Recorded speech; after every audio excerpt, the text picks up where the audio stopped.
जय हिंद दोस्तों, कैसे हैं आप सब। मॉडर्न हिस्ट्री की अपनी सीरीज को कंटिन्यू करते हुए आज ये हमारी 5th वीडियो है। ठीक है, 5 वीडियोस के अंदर हम मॉडर्न हिस्ट्री के काफी क्वेश्चंस कवर कर लिए हमने। आज ये 5th वीडियो है। इसके बाद अगली जो वीडियोस आएंगी वो कुछ एंशियंट हिस्ट्री और मिडिवल हिस्ट्री के ऊपर आएंगी बेसिकली।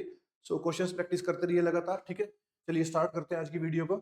ये सभी एग्जाम्स के लिए आपके बेनिफिशियल है, एनडीए, सीडीएस, एफकेट, सीएपीएफ या एसएससी के भी जो एग्जाम्स है आपके बेसिकली उनके लिए भी।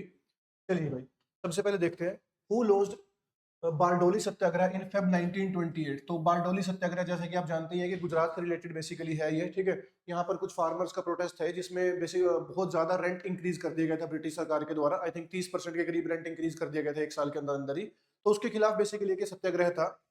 तो सत्याग्रह को लीड किसने किया था? महात्मा गांधी ने, वल्लभ भाई पटेल ने, जवाहरलाल नेहरू ने या डॉक्टर राजेंद्र प्रसाद ने। तो इसका आंसर तो है वल्लभ भाई पटेल। ध्यान रखिएगा जी, बारडोली सत्याग्रह को लीड किया था वल्लभ भाई पटेल ने। उससे भी इंपॉर्टेंट इन्फॉर्मेशन ये है बच्चों कि वल्लभ भाई पटेल के नाम के आगे अक्सर आपने एक टाइटल लगा सुना होगा, सरदार। इनको सरदार के नाम से कहा जाता है, सरदार वल्लभ भाई पटेल। बेसिकली जो सरदार का टाइटल है ना वल्लभ भाई पटेल को, ये इसी मूवमेंट के दौरान गुजरात के लोगों ने दिया था।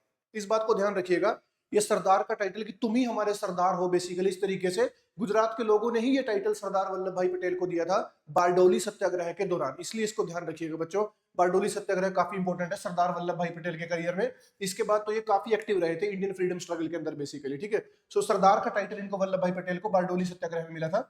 आंसर यही है इसका भाई। चलिए नेक्स्ट क्वेश्चन देखते हैं। Which of the following association was founded in London by दादा भाई नरोजी in 1866? लंदन के अंदर दादा भाई नरोजी ने कौन सी एसोसिएशन को फाउंड किया था जो उसके बारे में बताना हमें। सबसे पहले है बंगाल ब्रिटिश इंडिया सोसाइटी, उसके बाद है ईस्ट इंडिया एसोसिएशन, उसके बाद है ब्रिटिश इंडिया एसोसिएशन और उसके बाद है मद्रास नेटिव एसोसिएशन। तो देखिए इस क्वेश्चन का जो आंसर है करेक्ट वो तो है the east India association basically, जिसको दादा भाई नरोजी ने 1866 के अंदर लंदन में फाउंड किया था। 1866 के अंदर लंदन में इसको फाउंड किया था। लंदन में इस एसोसिएशन को फाउंड करने के पीछे जो बेसिकली रीजन था वो क्या था भाई? देखिए वहां पर इन्होंने, दादा भाई नरोजी ने, कुछ जो वहां इंडियंस रहते थे ऑलरेडी वो और रिटायर्ड ब्रिटिश ऑफिसर्स के साथ मिलकर इस एसोसिएशन को फाउंड किया था।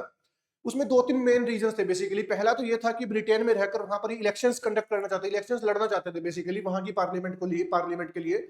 दूसरा, ये लंदन में रहकर वहां के लोगों को अवेयर करना चाहते थे ब्रिटेन के मिस रूल के बारे में जो वो भारत में कर रहा है, ताकि यहाँ के लोग भी इनका साथ दें और ब्रिटेन की सरकार के ऊपर प्रेशर बढ़ाए कि वो भारत में गुड गवर्नेंस लेकर आए बेसिकली। ठीक है, one of the prominent reasons यही था दादा भाई नरोजी का कि इन्होंने ऑर्गेनाइजेशन जाके कहां फाउंड करी? लंदन में। ठीक है, दादा भाई नरोजी से ड्रेन ऑफ वेल्थ के कंसेप्ट को बिल्कुल साथ जोड़ के पढ़िएगा भाई, वो इन्हीं का दिया हुआ कंसेप्ट है बेसिकली, उसको नहीं भूलना है। Poverty and British rule in India जो इनकी बुक है उसके अंदर बेसिकली। बाकी और जो ऑर्गेनाइजेशन है इनके बारे में थोड़ा सा देख लो जो बेसिक इन्फॉर्मेशन है। जैसे बंगाल ब्रिटिश इंडिया सोसाइटी है, इसको 1843 में फाउंड किया गया था भाई। 1843 में इसको फाउंड किया था जॉर्ज थॉम्पसन ने। जॉर्ज थॉम्पसन, इनके साथ मित्र नाम का एक बंदा भी हुआ करता था बेसिकली, जिनके साथ मिलकर इन्होंने इस ऑर्गेनाइजेशन को फाउंड किया था। फिर ये जो है British Indian association, British India association, इसको 1851 में फाउंड किया था, 1851 में। और इसके जो पहले प्रेसिडेंट बने थे ना वो थे राधा कांत देव। राधा कांत देव इसके पहले प्रेसिडेंट थे भाई ब्रिटिश इंडिया एसोसिएशन के। वैसे इसके पहले जनरल सेक्रेटरी का नाम भी ध्यान रखना, वो थे Devendra Nath Tagore. First general secretary थे इसके देवेंद्र नाथ टैगोर बच्चों। फिर लास्ट जो है मद्रास नेटिव एसोसिएशन, इसको 1852 में फाउंड किया गया था। 1852 में जीएल छेत्री के द्वारा इसको फाउंड किया गया था भाई, जीएल छेत्री बेसिकली। ठीक है, इन ऑर्गेनाइजेशन के भी नाम याद रखना, इनके ईयर याद रखना और फाउंडर्स के नाम याद रखना। ठीक है, ब्रिटिश इंडिया एसोसिएशन को थोड़ा ध्यान रखना, इसके पहले प्रेसिडेंट थे राधाकांत देव और पहले जनरल सेक्रेटरी थे देवेंद्र नाथ टैगोर बेसिकली। ठीक है, चलिए जी, ईस्ट इंडिया एसोसिएशन के बारे में मैंने आपको बता दिया, दादा भाई नरोजी ने कहा फाउंड किया था इसको? लंदन के अंदर इसको फाउंड किया था बच्चों। चलिए नेक्स्ट क्वेश्चन देखते हैं। नेक्स्ट क्वेश्चन है who among the following was founder of Young Bengal movement? देखिए नाम से पता लग रहा है कि बंगाल की मूवमेंट है। यंग बंगाल क्यों कहा जाता था वो भी देखते हैं। तो इनमें से फाउंडर कौन था? क्या H B Derozio, Henry Vivian Derozio थे, एम जी रेनेडे थे, या द्वारकानाथ टैगोर थे, या मैडम ब्लावात्स्की थी? तो इसमें से फाउंडर कौन थे यंग बंगाल मूवमेंट के? बेसिकली यंग बंगाल मूवमेंट एक मूवमेंट थी जो कलकत्ता के हिंदू कॉलेज में स्टार्ट हुई थी बेसिकली 1820s और 1830s के अराउंड। ये जो हेनरी विवियन डेरोजी है ना बच्चों, ये हिंदू कॉलेज के अंदर लेक्चरर हुआ करते थे 1826 से 31 के तक बेसिकली। हिंदू कॉलेज कलकत्ता के अंदर ही लेक्चरर हुआ करते थे। वहां पर ना ये काफी एक ओपन साइकोलॉजी के साथ बच्चों को पढ़ाया करते थे और ये कहते थे कि किसी भी अथॉरिटेटिव रूल के अंडर आपको नहीं रहना है, अगर कुछ भी गलत लगे तो आप उसको उसके खिलाफ प्रोटेस्ट कीजिए, उसके खिलाफ आवाज उठाइए बेसिकली। सो इनके आइडियल्स को फॉलो किया करते थे उसी कॉलेज के काफी सारे बच्चे जो कि यंग हुआ करते थे, यूथ हुआ करता था। इसीलिए इस मूवमेंट का नाम ना यंग बंगाल मूवमेंट पड़ गया था बच्चों, जो इनके साथ स्टार्ट की गई थी बेसिकली, एच.वी. डेरोजियो के साथ बेसिकली, ठीक है। तो कलकत्ता के हिंदू कॉलेज की मूवमेंट थी, वहां से स्टार्ट हुई थी। फिर काफी यूथ इस मूवमेंट के साथ जुड़ गया था कि वो किस तरीके से भाई ईस्ट इंडिया कंपनी जो है या ब्रिटेन जो है वो किस तरीके से मिस रूल कर रहा है भारत के अंदर, उसके खिलाफ आवाज उठाई जाती थी यहाँ पर बच्चों, ठीक है। सो इसके फाउंडर कौन थे? H V. Derozio. Young Bengal movement 1820s और 1830s के आसपास की मूवमेंट है। सो इसको यहाँ पर ध्यान रखना भाई थोड़ा सा, ठीक है। हेनरी विवियन डेरोजियो ये लेक्चरर थे वहां पर। नेक्स्ट देखिए भाई, which one of the following statements about quit India movement, QIM 1942 की जो आपकी मूवमेंट है 1942 से 44, ठीक है, उस मूवमेंट को लेकर सवाल पूछा गया है, तो क्या है? इज नॉट करेक्ट बताया गया है। इट ब्रोक आउट इन 1942, ये तो मैंने आपको पहले ही बता दिया। 8 अगस्त 1942 को बॉम्बे के गोवालिया मैदान से गांधी जी ने डिक्लेयर किया था कि हम कल से स्टार्ट करेंगे भारत में क्या, क्विट इंडिया मूवमेंट, यानी भारत छोड़ो आंदोलन बेसिकली, ठीक है। उसके बाद देखिए Ahmedabad textile mill went on strike for more than 3 months, जी हाँ बिल्कुल, इन सब ने सपोर्ट किया था। नेक्स्ट है Muslim League and Hindu Mahasabha actively participated, देखिए पॉइंट पढ़ते ही आपको पता लग जाना चाहिए कि यही आंसर है। ये कभी भी ट्रू नहीं हो सकता, बिकॉज क्विट इंडिया मूवमेंट को बिल्कुल भी सपोर्ट नहीं किया था मुस्लिम लीग और हिंदू महासभा ने। हिंदू महासभा के उस समय के जो प्रेसिडेंट हुआ करते थे वो आई थिंक वी.डी. सावरकर ही हुआ करते थे, और उन्होंने ओपनली डिक्लेयर किया था, इवन चिट्ठी भी लिखी थी उन्होंने हिंदू बेसिकली जो वर्कर्स थे, काम करने वाले लोग थे जो ब्रिटिश सरकार के लिए काम करते थे, कि कोई भी अपनी पोस्ट से रेजिग्नेशन ना दे और अपने काम को कंटिन्यू करे। मुस्लिम लीग के उस समय के प्रेसिडेंट हुआ करते थे मोहम्मद अली जिन्ना, उन्होंने भी खुलकर इस मूवमेंट को अपोज किया था कि भाई ऐसा कोई मूवमेंट इस समय भारत में नहीं होनी चाहिए बेसिकली, ठीक है। सो इन्होंने बिल्कुल सपोर्ट नहीं किया था। हालांकि बाद में चल के जब ये मूवमेंट अच्छी खासी सक्सेसफुल हो रही थी तो एक इनसाइड सपोर्ट कहा जाता है कि ये लोग प्रोवाइड करते थे, जैसे लोगों को सपोर्ट कर देना, उनको थोड़ा सा हेल्प कर देना, इस तरीके की। अदरवाइज ओपनली जो था, they were not in support of QIM, they openly opposed this movement, both Hindu Mahasabha and basically Muslim league आपकी। तो आंसर आपका यही होगा इस क्वेश्चन का।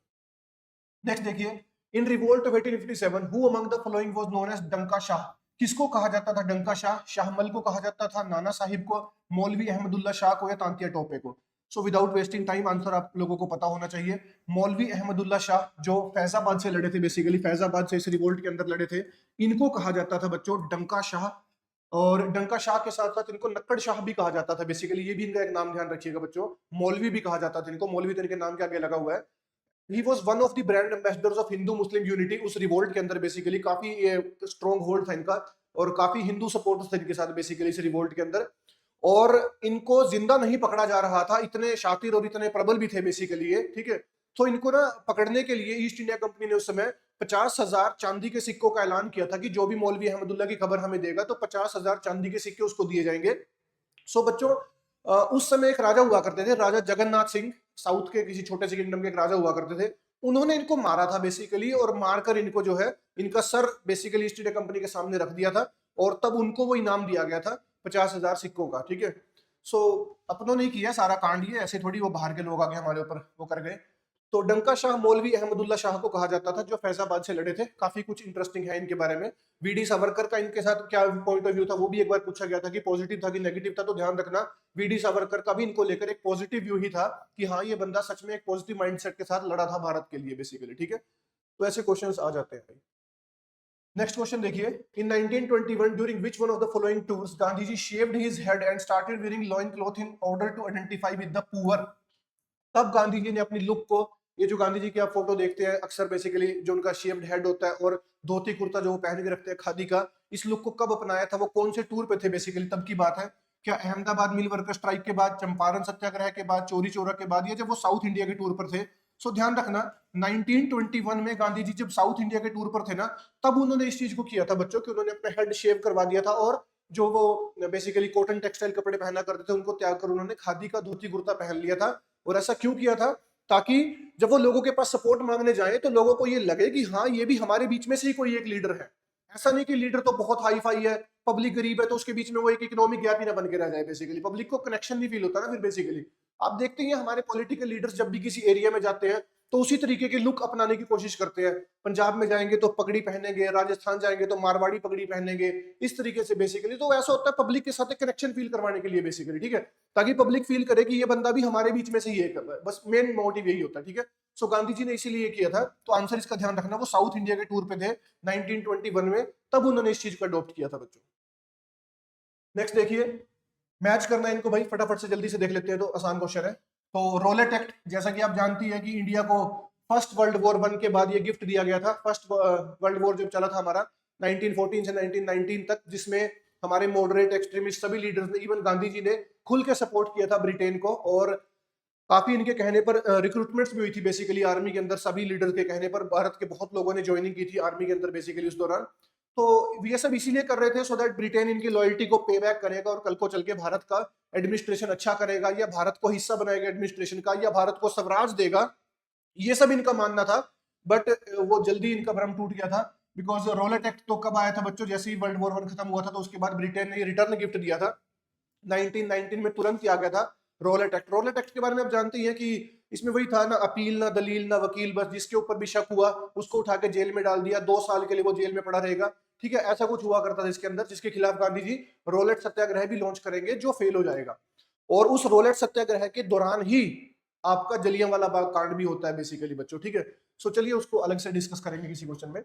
चलिए जी, तो सोल्ट मार्च आप जानते हैं, सोल्ट मार्च गांधी जी ने कब किया था, 1930 में, सिविल डिसोबीडियंस मूवमेंट के नाम से जिसको आप जानते हैं, जब गांधी जी ने सिविल लॉ को ब्रेक किया था बेसिकली, डांडी जाकर जब नमक उठाकर उन्होंने नमक के कानून को तोड़ा था, ठीक है। उसके बाद चोरी चोरा इंसिडेंट, ये आप जानते हैं 1922 का है, 5 फरवरी 1922 को बेसिकली, जब चोरी चोरा यूपी का एक गांव पड़ता है, वहां पर एक मॉब ने, भीड़ ने इकट्ठा होकर पुलिस स्टेशन को फूंक दिया था, जिसमें 22 पुलिस वाले जल गए थे, जो कि एक डायरेक्ट अटैक था ब्रिटेन के ऊपर। इसके बाद ही गांधी जी ने तुरंत प्रभाव से नॉन कोऑपरेशन मूवमेंट, जो पिछले 1.5-2 साल से चल रही थी, उसको तुरंत प्रभाव से बंद कर दिया था बच्चों, ठीक है, चोरी चोरा कांड के बाद। उसके बाद आता है second round table conference. So second round table conference हुई थी 1931 में, ये याद रखना।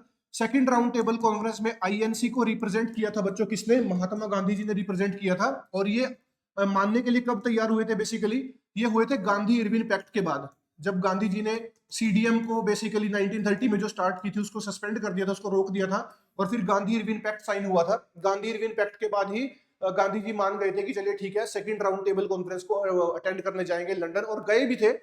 और वहां पर आप जानते हैं कि जो ब्रेकिंग पॉइंट बना था वो था कि जब ब्रिटेन का जो प्राइम मिनिस्टर थे रामसे मैकडोनल्ड, उन्होंने अनाउंस कर दिया था कि वो भारत की डिप्रेस्ड क्लासेस को भी सेपरेट इलेक्टोरेट देंगे। इस पॉइंट पर Gandhi ji second round table conference को छोड़कर वहां से वापिस आ गए थे बच्चों, ठीक है। सो ध्यान रखिएगा। अब ये मैच द फॉलोइंग हो गया, इसमें से आंसर आप बना लीजिएगा। आई थिंक फर्स्ट का 4 है, तो यही 2 ऑप्शन बचते हैं, 4 3 1 2, यही आंसर बनेगा, एक बार चेक कर लेना। वैसे मैच हो गया सारे का सारा, ठीक है, जो फैक्ट भी थे वो भी मैंने आपको बता दिए। चलिए, who took over the Ekka movement. अब एक्का मूवमेंट ध्यान रखना भाई, ये किसानों की मूवमेंट थी बेसिकली, स्पेशली यूपी रीजन के अंदर ये मूवमेंट थी सारी की सारी फार्मर्स की, started by Congress in Awadh during 1921-22। Congress का नाम इसलिए क्योंकि स्टार्टिंग के अंदर इसमें कांग्रेस की सपोर्ट थी बेसिकली इस मूवमेंट के अंदर, हालांकि बाद में जाके कांग्रेस की सपोर्ट नहीं रही थी इसमें। सो किसने टुक ओवर किया था जब बाद में कांग्रेस के बाद, तो वो थे मदारी पासी, इनका नाम ध्यान रखिएगा भाई। मदारी पासी वो लीडर थे वहां के लोकल लीडर, जिन्होंने एक्का मूवमेंट को काफी फेमस किया था वहां पर, और काफी किसानों को अपने साथ जोड़ा था। ये भी वही फार्मर्स का बेसिकली जो रेंट था वो हाइक कर दिया था, बढ़ा दिया गया था, उसके खिलाफ ही मूवमेंट थी ये। हालांकि एक्का मूवमेंट को गांधी जी ने एनसीएम के साथ भी जोड़ा था, नॉन कोऑपरेशन मूवमेंट के साथ भी जोड़ा था गांधी जी ने, और यहाँ पर किसानों के इसको प्रॉब्लम को सॉल्व भी करवाया था गांधी जी ने। जब एनसीएम के दौरान गांधी जी ने इनके पर्सनल इंटरेस्ट को नेशनल इंटरेस्ट बना दिया था भाई, ये गांधी जी का फॉर्मूला है जो हम हिस्ट्री क्लास में पढ़ते हैं कि कैसे गांधी जी ने भारत के लोगों के पर्सनल इंटरेस्ट को कैसे उसको नेशनल इंटरेस्ट में वो कन्वर्ट किया करते थे, वो गांधी जी के टेक्स्ट से बेसिकली। तो ये एक्का मूवमेंट उससे जुड़ी हुई है, इसको ध्यान रखिएगा भाई, ठीक है। लीडर का नाम ध्यान रखिएगा, मदारी पासी, ठीक है। चलिए नेक्स्ट देखते हैं, consider the flowing statements about salt march. 1930 के सॉल्ट मार्च की दोबारा फिर से बात कर रहे हैं भाई, ठीक है। 12 मार्च को शुरू हुआ था, 6 अप्रैल तक चला था salt march. The salt march was deliberately ignored bye European media. हमें पूछना बताना क्या है, आई थिंक इसमें करेक्ट बताना है, हाँ करेक्ट बताना है इसमें। चलिए कि कौन कौन सा करेक्ट है। सो इग्नोर तो नहीं किया था उन्होंने। The salt march was widely covered by American and European press. जी बिल्कुल, बहुत खुले तरीके से अमेरिकन और यूरोपियन और इंडियन प्रेस ने सॉल्ट मार्च को कवर किया था। एक एक दिन की खबर बड़ी बड़ी मैगजीन्स के अंदर पब्लिश की जाया करती थी। It was the first activity in which women participated in large. बिल्कुल भाई, सीडीएम अब तक की पहली एक्टिविटी थी, ध्यान रखना, क्यूआईएम में और भी होगा, बट अब तक की पहली एक्टिविटी थी जिसमें वुमेन्स ने इतना बढ़ चढ़ के हिस्सा लिया था। It forced Britishers to give power to, नहीं ऐसा कुछ नहीं हुआ था। तो 2 एंड 3 इसकी करेक्ट स्टेटमेंट है बेसिकली, ये आंसर हो जाएगा D, 2 and 3 only basically answer होगा बच्चों, ठीक है। सोल्ट मार्च जो गांधी जी ने स्टार्ट किया था सोल्ट लॉ को ब्रेक करने के लिए 1930 में, ठीक है, डांडी जो बेसिकली गुजरात में उनका गांव पड़ता वहां पे, सो वहां पे उन्होंने स्टार्ट किया था। 12 मार्च से लेकर 6 अप्रैल तक ये मूवमेंट चली थी, जिसके बाद गांधी जी को गिरफ्तार भी कर लिया गया था, ठीक है। उसके बाद ही गांधी रिविल पैक्ट साइन हुआ था। Which of the following peasant struggle was an outcome of British opium policy? तो ये थोड़ा सा है, थोड़ा लेवल का क्वेश्चन आपसे। देखिए आंसर मैं आपको सीधा बताता हूँ, ये एक फुलागिरी धावा करके जगह पड़ती है बेसिकली असम के अंदर, असम में, वहां पे ये मूवमेंट हुआ था। ये फुलागिरी गांव का नाम है, फुलागुड़ी ये गांव का नाम है बेसिकली असम के अंदर। सो वहां पर ये मूवमेंट हुई थी जब ब्रिटिशर्स ने काफी ज्यादा स्ट्रिक्ट लॉज बना दिए थे बेसिकली वहां की लोकल खेती को लेकर, तो जिसके बाद वहां पे खेती करना उनके लिए मुश्किल हो गया था। सो उसके बाद वहां के जो लोकल लोग थे उन्होंने फुल्लागुड़ी धावा नाम से एक मूवमेंट शुरू कर दी। इस गांव से शुरू हुई थी ये। वैसे तो ये गांव जो है आपका असम के अंदर ही पड़ता है, सारे का पूरे, हाँ असम के अंदर ही पड़ता है फुल्लागुड़ी धवा गांव ये आपका। और वहीं पे इस मूवमेंट को स्टार्ट किया गया था, ब्रिटिश ओपियम पॉलिसी 1855 के अराउंड के आसपास की मूवमेंट है बेसिकली ये, तब ये मूवमेंट की गई थी बच्चों, ठीक है। सो इसका आंसर ध्यान रखना है, ऐसे टिपिकल क्वेश्चंस एग्जाम में आ जाते हैं भाई कई बारी। और आई थिंक ये यूपीएससी प्री सिविल सर्विसेज का क्वेश्चन है प्रीवियस ईयर कोई, तो ऐसे क्वेश्चंस को डायरेक्टली याद रखना आप उससे रिलेट करके बेसिकली उसके आंसर से रिलेट करके, ठीक है। कहाँ की मूवमेंट है ये भी जरूर ध्यान रखना। चलिए नेक्स्ट देखते हैं।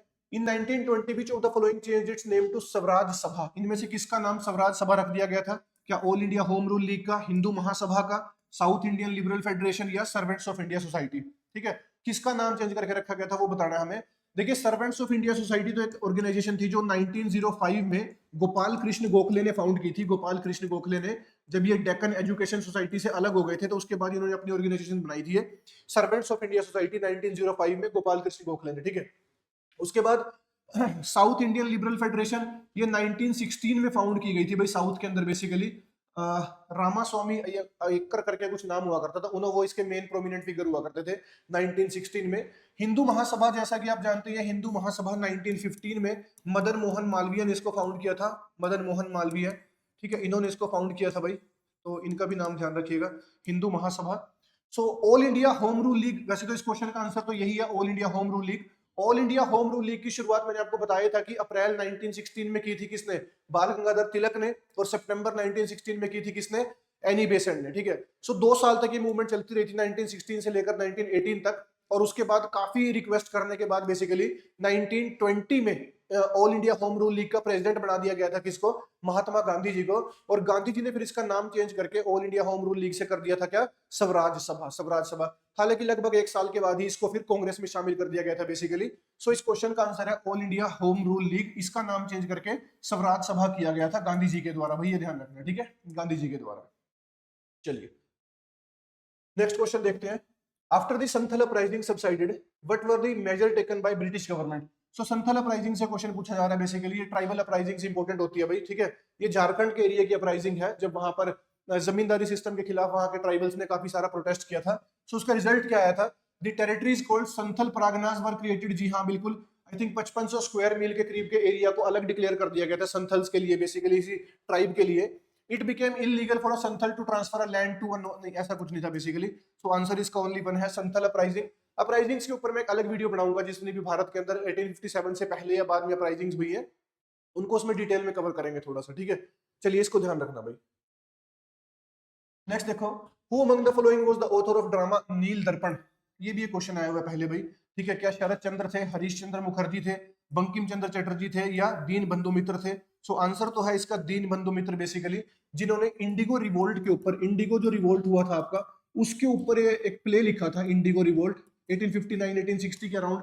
बंगाल के अंदर ये काफी बड़ा रिवोल्ट हुआ था, इंडिगो रिवोल्ट, ठीक है। उसके ऊपर ये प्ले लिखा था बच्चों, नील दर्पण नाम का, जिसमें उनकी पूरी कला, मतलब जो भी उसमें हुआ था बेसिकली उसको दर्शाया था एक प्ले के तरीके से। इस प्ले को काफी जगह परफॉर्म भी किया गया था, और इससे ही इंस्पायर होकर 1872 में गिरीश चंद्र घोष नाम के बंदे ने कलकत्ता के अंदर एक थिएटर भी फाउंड किया था, और उस थिएटर के अंदर जो पहला शो चला था ना, वो नील दर्पण का ही चला था बच्चों। सो ये फैक्ट भी इससे रिलेटेड आप याद रखिएगा, नील दर्पण ये किससे इंस्पायर्ड है? नील दर्पण बेसिकली इंडिगो रिवोल्ट से इंस्पायर्ड है बंगाल के, और इसको लेकर गिरीश चंद्र घोष ने एक थिएटर फाउंड किया था कलकत्ता के अंदर, जिसमें पहला कमर्शियल शो नील दर्पण ही चला था बच्चों उसके अंदर, ठीक है। चलिए नेक्स्ट क्वेश्चन देखते हैं। Who is the founder of आत्मीय सभा? आत्मीय सभा के फाउंडर के बारे में पूछा जा रहा है भाई, कौन इसके फाउंडर है? सो राजा राम मोहन रॉय की सभा है, देवेंद्र नाथ टैगोर है, स्वामी विवेकानंद है, या अक्षय कुमार दत्त है? तो इसका आंसर है राजा राम मोहन रॉय बच्चों, जिन्होंने 1814 के अंदर इसको फाउंड किया था, 1814-15 के अंदर इसको फाउंड किया था आत्मीय सभा को। हालांकि बाद में 1828 में जाके इसी का नाम क्या पड़ गया था भाई? ब्रह्मो समाज पड़ गया था, ब्रह्मो समाज, ठीक है। और राजा राम मोहन रॉय के तो इतने शानदार एक इंटेलेक्चुअल पर्सन थे, बेसिकली इंग्लिश स्पीकिंग पर्सन थे। और इनसे रिलेटेड ये बात जरूर ध्यान रखिएगा कि ये जो राजा का टाइटल इनको दिया था ना, राजा का टाइटल, वो उस समय के मुगल शासक अकबर टू ने दिया था भाई, अकबर टू ने इनको ये राजा का टाइटल बेसिकली इन्होंने दिया था इनको, ठीक है। इन्होंने इनको रिप्रेजेंट भी किया था, ये ब्रिटेन भी गए थे इनकी तरफ से बेसिकली, और पहला इंडियन इनको कहा जाता है बेसिकली, जो ब्रिटेन उस समय जाकर ये रिप्रेजेंट करके आए थे किसी राजा को। सो इनके बारे में ये ध्यान रखना, ठीक है। राजा राम मोहन रॉय, इन्होंने फाउंड किया था आत्मीय सभा को। और इनसे रिलेटेड वो आप बोल नहीं सकते कि 1829 में विलियम बेंटिक के साथ मिलकर इन्होंने ही भारत में सती प्रथा को खत्म करने में हेल्प की थी। बेसिकली सती प्रथा के खिलाफ कानून यही इन्होंने ही उनको वो किया था कि सती प्रथा भारत के अंदर बैन कीजिए आप, ठीक है। खूब सपोर्ट किया था। चलिए जी, नेक्स्ट देखिए, Which one among the following was not a demand of प्रार्थना समाज? सो प्रार्थना समाज अगेन इंपॉर्टेंट है बच्चों। ये देखिए, ये सोशल रिलीजियस रिफॉर्म मूवमेंट से क्वेश्चन आ जाता है भाई, सो इनको थोड़ा सा ध्यान रखिएगा भाई यहाँ पर, ठीक है। सो प्रार्थना समाज, सबसे पहले तो आप ये देख लीजिए कि प्रार्थना समाज को 1867 में फाउंड किया गया था, और किसने फाउंड किया था? सो डॉक्टर आत्माराम पांडुरंग थे बेसिकली, आत्माराम पांडुरंग, इन्होंने इसको फाउंड किया था। इनकी डिमांड से रिलेटेड क्वेश्चन है, तो थोड़ा सा क्वेश्चन टिपिकल है, हम देखेंगे कौन कौन सी इनकी मेन डिमांड थी। सो क्या ये वुमेन एजुकेशन के बारे में बात करते थे? Widow remarriage, raising the age of marriage for boys and girls, और एबोलिशन ऑफ अनटचेबिलिटी। देखिए, इनकी 4 मेन डिमांड थी, जिसमें से एक तो थी वुमेन एजुकेशन, एक थी विडो रीमैरिज, एक थी raising the age of for marriage and boys, और एबोलिशन ऑफ अनटचेबिलिटी इसमें नहीं हुआ करता था। हालांकि जो इनकी फोर्थ डिमांड थी वो क्या थी भाई? वो था डिसअप्रूवल ऑफ कास्ट सिस्टम।